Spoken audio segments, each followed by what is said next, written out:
Pembuktian. Jadi terkait korban ini ada dua visum memang, dua visum 2019 dan 2018. Keterangan ahli saling mendukung. Gitu intinya. Jadi kami juga menghadirkan alat bukti surat baru dan tadi diperlihatkan di persidangan dikuatkan oleh ahli.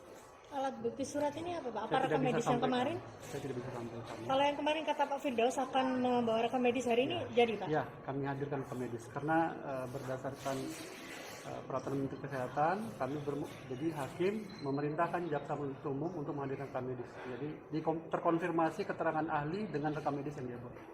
Pak, kalau dari pengacara kan katanya soal visum itu 2018 itu atas kasus lain Pak, gimana Pak? Ya, nanti hakim menilai ya alat bukti yang diajukan di persidangan itu sah.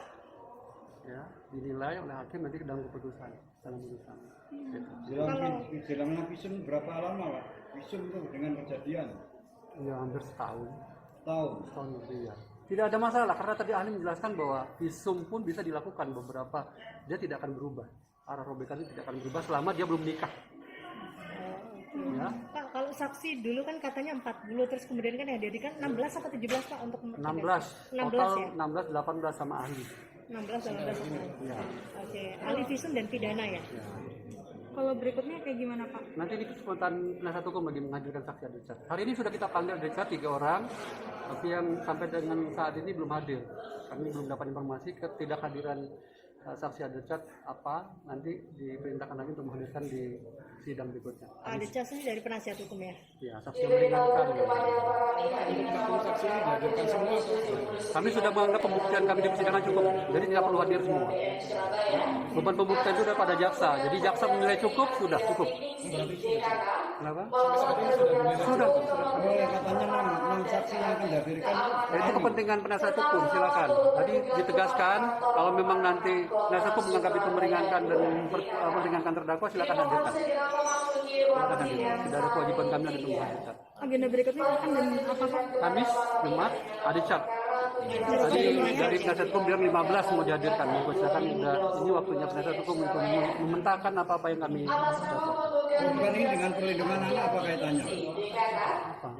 Mereka tugas pasal 8182 Undang-Undang 35. Ini korban bukan anak-anak. Ya ini kan bukan anak-anak. Oh iya, korbannya dewasa. Sudah dewasa. Iya. Terima kasih Pak Firdaus. Tidak ada dakwaan kami juga untuk anak-anak. Oke, siap. Jadi hari ini ada dua saksi, satu saksi yang kemarin, saksi ahli sekaligus saksi fakta yang membuat visum. Jadi dua-duanya ini adalah yang membuat visum. Jadi yang satu membuat visum tahun 2018, yang satu membuat visum 2019. Dari keterangan saksi yang kemarin yang sekarang datang lagi, yang visum 2019 membawa bukti rekam medis yang sudah diambil oleh kejaksaan.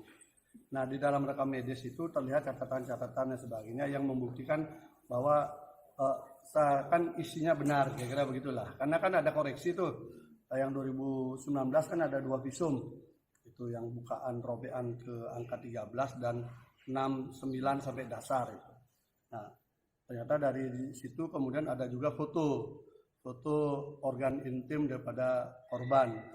Nah, menjadi perdebatan kita adalah karena saksi korban waktu bersaksi kami tanya itu tidak pernah difoto, ya. Tetapi saksi ahli tadi mengatakan bahwa sudah izin untuk foto, itu satu. Tapi biarkan nanti itu menjadi catatan karena kan rekaman saksi korban kan ada. Kemudian yang kedua, bagaimana kita menentukan produk foto itu memang betul milik yang bersangkutan. Saya minta filenya, karena itu hanya printan aja. Langsung dikatakan filenya dihapus. Saya bilang ini ada nomor HP-nya Samsung S10. Saya minta udah HP-nya saja. Kita akan datangkan ahli digital forensik untuk membuka data itu benar nggak. Foto itu diambil di waktu yang sama dengan waktu di visum. Dia katakan hilang. Jadi susah kita mengejar alasan lupa dan hilang. Dihapus, pertama lupa, dihapus, hilang. Nah, ini membuat kita kesulitan untuk membuat memverifikasi apakah validitas rekam medik ini memang baru dibuat atau memang sudah lama ya. Kemudian foto yang organ intim itu apakah milik yang bersangkutan atau milik orang lain atau memang diambil pada saat itu atau setelah itu. Yang pasti saksi korban di depan persidangan mengatakan tidak pernah diambil fotonya. Itu saya sudah tanya lebih awal sebelum saksinya akan hadir. Berarti Jadi tidak itu sinkron, Bang, ya? itu Tidak ada sinkron antara korban dengan keterangan. ya artinya tidak sinkron dia. Nah, tapi apapun itu kita hargai sebagai sebuah bukti. Nah, saksi yang kedua ini validitas soal visum tahun 2018. Saya tanya, bagaimana SOP untuk membuat visum? Pertama harus ada korban yang melapor ke polisi. Kemudian polisi membuat surat dan sebagainya. Nah, korban ini kan melapor 2019. Oktober 2019. Visumnya itu Agustus 2018. Jadi setahun lebih awal visumnya dibandingkan korbannya melapor. Jadi ini menjadi perdebatan ini. Tapi alasannya karena polisi yang membawakan itu. Jadi dokter oke lah. Dokter tidak ngerti secara teknis laporan polisi. Tetapi secara pro justisia bahwa korban itu adalah baru divisum setelah dia melapor. Karena rujukannya kan ada pro justisia. Nah, tetapi ini setahun sebelum itu. Gitu. Jadi ini yang kita temukan. Dan saya katakan kepada saksi ahli yang visum 2019, jangan dong dikit-dikit langsung lupa, nggak ingat, kemudian dihapus, hilang. Itu kan cara-cara penghilangan jejak yang tidak bagus, yang menandakan kasus ini seakan sangat kuat rekayasanya gitu loh. Saya kira itu yang bisa saya dapatkan untuk kita dapatkan tadi di sidang. Dalam perspektif yang berbeda ya. Mungkin GPU karena kemarin visumnya dianggap lemah, sekarang ada rekam medik dianggap lebih kuat kan begitu. Tapi rekam mediknya ini pun kita kan tidak tahu kapan ditulis. Orang yang bikin dia ini ketika kita konfirmasi silangkan, yang paling gampang kita silangkan kan foto. Foto organ intim itu karena dia pakai HP. Berarti kita bisa lacak jejaknya kan. Ketika kita mau lacak jejaknya, dia bilang filenya udah kami hapus.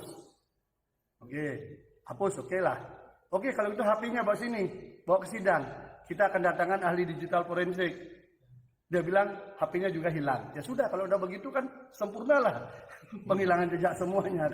Ini yang kami dapatkan. Gitu. Dan standarisasi, saya tanya standarisasi visum itu memang harus dengan foto. Itu tidak ada. Itu inisiatif daripada masing-masing. Bang, menurut penilaian jenengan berarti lemah ya pembuktian dari beberapa. Nah, silakan dinilai ya. Artinya visum itu kan alat bukti surat ya.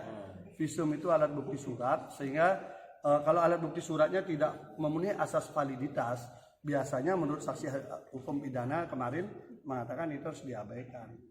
Karena tidak hanya bentuk formal surat saja, tapi prosesnya juga jadi masalah. Coba. Kita kan tidak tahu ada foto organ intim siapa kan harus kita cek. Oke, kalau gitu di tanggal ini dia diperiksa, di HP-nya kan ada rekamnya. Oke, dihapus, udah kita ikuti hapus, mana HP-nya hilang. Nah kalau sudah ngomong begitu kan, masa harus kita kejar, lapor polisi nggak hilang HP-nya kan, jadi lucu juga. Bang, Jadi udahlah, mulai kayak apa saya bilang. Ya, Bang? Rekam medik itu berarti kopi dari kopi berarti? Enggak, artinya datanya seperti itu, pembuatan datanya seperti itu. Sampai saya bilang, tadi saksi ahli yang satunya mengatakan kami ini berada di dalam sumpah jabatan. Tidak mungkin kami melanggar. Saya bilang, banyak orang bersumpah, tapi juga hasilnya rekayasa. Otopsi di Jakarta kayak apa? Sumpah jabatan juga, hasilnya kan melanggar juga. Dan ini ya sangat kental sekali rekayasanya. Masa semua dokumen jadi hilang ketika mau dikonfirmasi? Proses medis seperti itu dengan menggunakan foto HP itu memang diperkenankan? Itu tidak ada dalam standar. Saya tanya standar visum di ID ada nggak? Nggak ada. Itu inisiatif daripada masing-masing dokter. Tapi dokter yang pertama ya yang 2018 dia tidak pakai foto.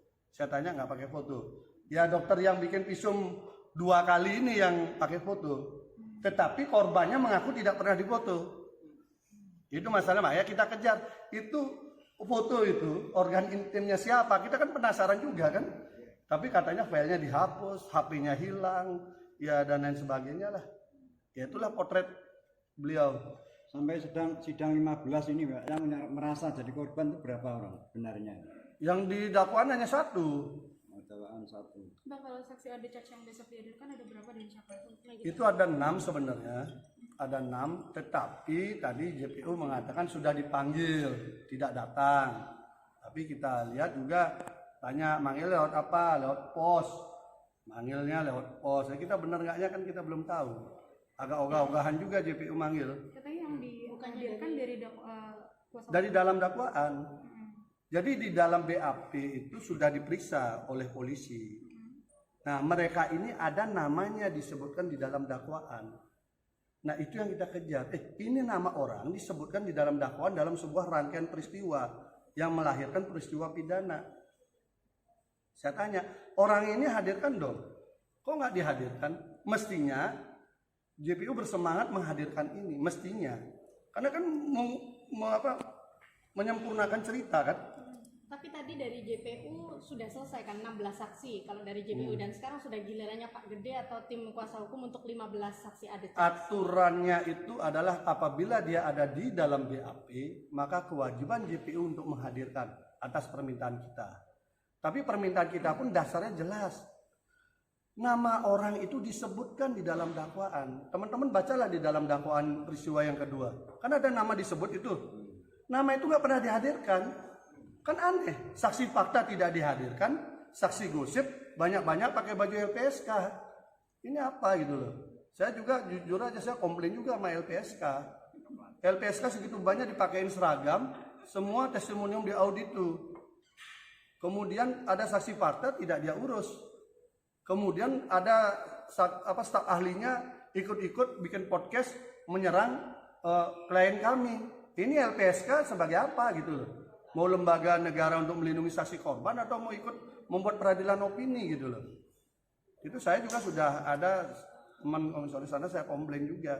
Bang, kok begitu gitu loh. Misalnya dari pihak JPU kan merasa cukup untuk menghadirkan saksi dan dari nama yang ada dalam dakwaan tidak dihadirkan kan Ya lucu ada lah. upaya Drop peristiwa itu. dengan untuk menghadirkan ini. Ya artinya itu harus di drop peristiwa itu. Berarti JPU sendiri tidak yakin dengan peristiwa itu kan. Dia nyebut nama orang terlibat di dalam proses itu. Ini orang mau diperkosa. Ini ngaku dia dapat WA ancaman. Katanya ada si A dengar melihat WA itu. Ini tidak dihadirkan. Lalu dari si A ini kemudian dia minta tolong temannya mengantarkan korban ke lokasi. Ini tidak dipanggil juga. Nah lalu orang yang mengantarkan ini menemukan kepada C. Si C ini juga nggak dipanggil. Terus bagaimana kita menceritakan peristiwa itu fakta gitu loh. Itu masalahnya, makanya akhirnya hakim meminta itu dihadirkan. Itu kan logika sederhana. Kecuali JPU yakin itu drop saja peristiwa yang kedua. Kalau JPU mendrop peristiwa kedua kami nggak perlukan itu. Tapi karena JPU ngotot bahwa peristiwa itu ada, hadirkan dong orangnya. Masa orang yang terlibat itu dia tidak dihadirkan? Lalu orang yang mendengar cerita-cerita itu, yang istilah modernnya saksi gosip itu dihadirkan, kan lucu. Berarti Kamis nanti ada charge dari terdakwa Yang ada di dalam BAP. Oh berarti bukan. Bukan yang kami hadirkan. Kami mungkin Senin baru menghadirkan saksi yang dari kami. berapa jumlahnya berapa? Kami mungkin bisa 15 atau 20 orang. Tapi lebih cepat lah. Dan itu Karena juga kan santri menceritakan juga, pengalaman peristiwa itu yang tahu-tahu peristiwa itu. Iya bang. Dari 15 itu juga Mungkin santri 15-20 juga, orang. Santri juga saksi yang meringankan. Macam-macam lah. Macam-macam. Macam-macam lah. Hubungan sama saksi korban atau sama terdakwa apa? Yang Apanya? 15 sampai 20. Oh nanti kan kita hadirkan, nanti kita tahulah. Yang penting menceritakan peristiwa itu, menjawab peristiwa dakwaan. Jadi gini loh, ini